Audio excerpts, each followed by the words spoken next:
Tanınmış peyğəmbərlərdən biri də Həzrəti İsa əleyhissalamdır. İsa əleyhissalam haqqında eşitmisinizmi? İsa əleyhissalamın atası kimdir? İsa əleyhissalamın anası necə dünyaya gətirmişdir?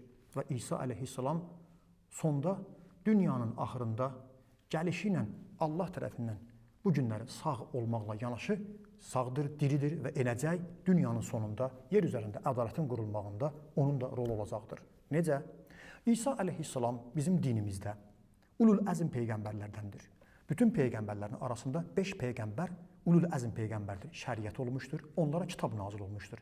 İsa peyğəmbər də əleyhissalam o şəxslərdəndir. Ona nazil olan kitabın adı İncildir. Dünyada bəzi yerlərdə ona Bibliya deyilir. İslam peyğəmbərindən qabaq olan axırıncı peyğəmbər hətta qeyd ediblər. Bizim peyğəmbərdən qabaq olan axırıncı peyğəmbər hesab olunur. Bəziləri bunu ulul əzm olduğunu deyiblər. İsa peyğəmbəri inkar etmək olmaz. İmam Sadiq əleyhissalam buyurur, bilin, əgər bir nəfər Məryəmin oğlu İsanı inkar etsə, digər peyğəmbərlərin peyğəmbərini qəbul etsə, iman gətirməmişdir. Bütün peyğəmbərləri iman gətirir, amma İsa əleyhissalam inkar edir. İman buyurur ki, o həqiqi iman gətirməmişdir. Ənvar-ı Satiyə fi şərhi Ziyaratul Camiyə. Ziyaratnamələrdə İsa peyğəmbərə hörmət qoyulur. Bizim bugün müsəlman dünyasında Əhl-i Beyt alimlərimizdən nəql olunan ziyaratnamələr var. Bir salam verir bəzən peyğəmbərə, imamlara. O cümlədən də orada salam verəndə deyir: "Əs-salamu alə İsa ruhillah." Salam olsun İsa ruhullaha. Qur'an-ı Kərimdə Allah Teala onu bizə çox yaxşı tanıtdırır. 25 dəfə İsa kəlməsi Qur'an-ı Kərimdə gəlmişdir. Əlavə də Məsih kəlməsi gəlmişdir. Baxırıq Qur'an-ı Kərimdə Allah Teala onu bəzən adını İsa, bəzən Məsih, bəzən Allahın kəlməsi, bəzən ruhullah, Allahın ruhu Nisa 171-də nəql etmişdir. Və onu Allahın bəndəsi, peyğəmbər biliblər, Allahın oğlu bilməyiblər. O cümlədən də əməllərə şahid olan peyğəmbərlərdən hesab olunur və dünya və axirətdə hörmətlidir, seçilmişlərdəndir. Və son, Qur'an-ı Kərimdə Allah Teala salam göndərdiyi peyğəmbərlərdən biri də İsa peyğəmbərdir. Nümunə üçün Qur'an-ı Kərimin Nisa surəsinin 171-ci ayəsinə baxın. Allah Teala bir ayədə görün İsa peyğəmbərə nə qədər ad və tərif vermişdir. İnnəməl Məsih İsa ibn Məryəm. Həqiqətən İsa 1, Məsih 2, Rasulullah Allahın elçisi peyğəmbərdir 3 və kəlimətuhu onun kəlməsidir 4, əlqaha ilə Məryəm və ruhun min və onun ruhudur 5. Bu ayədə Allah Teala 5 ad vermişdir, onu tərifləmişdir. Bu qədər onun İslamda xüsusi yeri vardır.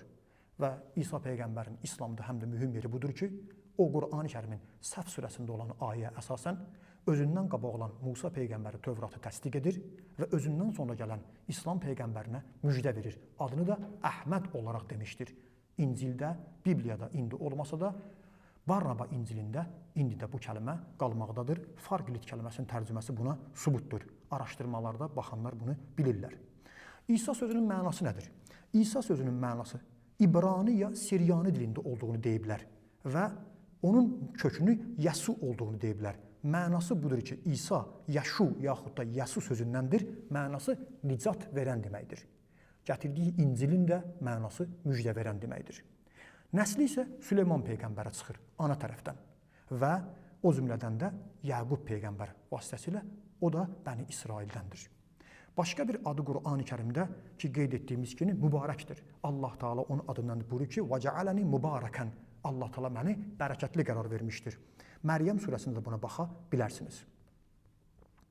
Anadan olduğu məkan və zaman İsa peyğəmbər Qüdsdə Beytülləhim adlanan bir məkanda bugünkü Fələstində dünyaya gəlmişdir. Zaman baxımından isə çoxlu ixtilaflar var. Bizim araşdırmamıza əsasən çoxları onu dekabr ayının 25-də, amma İmam Rıza əleyhissalamdan müsəlman təqviminə əsasən onun Zilqədə ayının 25-də dünyaya gəldiyini vurğulamışlar. Savabul Əmal Şeyx Saduq kitabında bunu nəql edib. Anadan olma tarixinə isə bizim peyğəmbərlə məsafə bəzən 622, bəzən də 580 il deyiblər ki, çox fasilədir. İsa peyğəmbərin neçə il yaşaması, ömrü haqqında neçə il yaşamışdır? 33 il ömür yazıblar. Bəzi yerdə ixtilaflar da var, amma 33 il ömür etdiyini deyiblər və evlənməmişdir, nəsli olmamışdır. Ömrünü Allahın dininə, təbliğə sərf etmişdir. Anası Məryəm haqqında Quran-ı Kərim təriflər deyir, salam aleyha. Məryəm adında Quran-ı Kərimdə surələr nazil olub. İslam dilində onun anası haqqında bu gəlmişdir ki, 4 qadınların ən üstünü var. O 4 nəfərdən biri də Məryəm salamullah aleyhadır. Məryəmin anasının adı Həna, atasının adı İmran olmuşdur.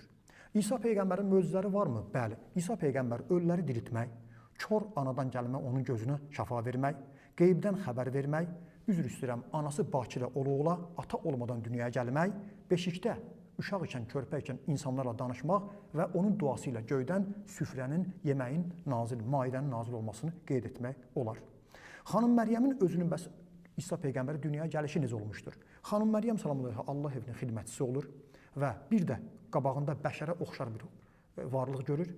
Ona Ruhul Qüds olduğunu deyir, yaxud da Cəbrail əleyhissalam Ruhul Qüds olduğunu deyir və deyir ki, qorxma və ona bir övladdan xəbər verir. Övladın olacaq, peyğəmbər olacaq, qorxma, mən naməhrəm kişi deyiləm, Allah tərəfindən göndərmişəm. Ruhul Qüds ona üfürür və sonra da xanım Məryəm ona hamilə olur. Uşaq dünyaya gətirmədən ötürü ona əmr olunur, Allah evindən çıxır, müqəddəs bir məkan, Beytülləhim adlanan bir yer ki var, indi xristiyanlar orada çox diqqətlidirlər. Orada xurma ağacının dibində uşağı dünyaya gətirir. Amma indi uşaq qucağında özü ərə getmədən bakirə olan bir xanımın cəmiyyətdə cəmaata deyəcəyi cavab nə olmalıdır? Allah Teala ona ilham eləyir və ona buyurur ki, səndən soruşanda de ki, mən oruç tutmuşam, sükut orucu. Həmin oruç ki var, əvvəllər olub, insan oruç tutanda hətta danışmırdı. Danışmaq ancaq əllə işarə edirdi. Əlinlə körpə uşağa işarə edərsən. İnsanlar buna etiraz edirlər. Hətta ona deyirlər ki, sən anan pak qadındır, atan da pak kişi olub, təmiz kişi olub, alim olub, İmran. Bəs sən nə üçün bu cür yola getmişsən? Amma o isə işarə edir uşağa. Cəmaət də soruşur ki, sən bizi dolamırsan, üzr istəyirəm, məsxərə edirsənmi, istehza edirsənmi? Biz necə körpə, beşikdə olan uşaqla danışaq? Bu zaman Quran-ı Kərim buyurur ki, beşikdə olan İsa əleyhissalam dilə gəlir, özünü Allahın elçisini, bəndəsi olduğunu, anasının pak, təmiz, iffətli xanım olduğunu və günahdan uzaq olduğunu bildirir. İsa əleyhissalam danışır. Bu zaman bütün insanlar arasında yayılır ki, bir uşaq ana bətnində dünyaya gələn kimi danışmışdır, atası olmadan. Hamısı buna inanmağa başlayır. İsa əleyhissalam insanları, Bəni İsraili, Yəhudiləri Məsihliyə dəvət edir və çoxları ona iman gətirirlər. Özünə 12 həvari seçmişdir. Quran-ı Kərimdə bunun haqqında danışılmışdır. 12 həvari, 12 imam, Bəni İsrailin 12 sibti ki, bunlar oxşar sözlərdir. Musa Peyğəmbərin 12 sibti olmuşdur.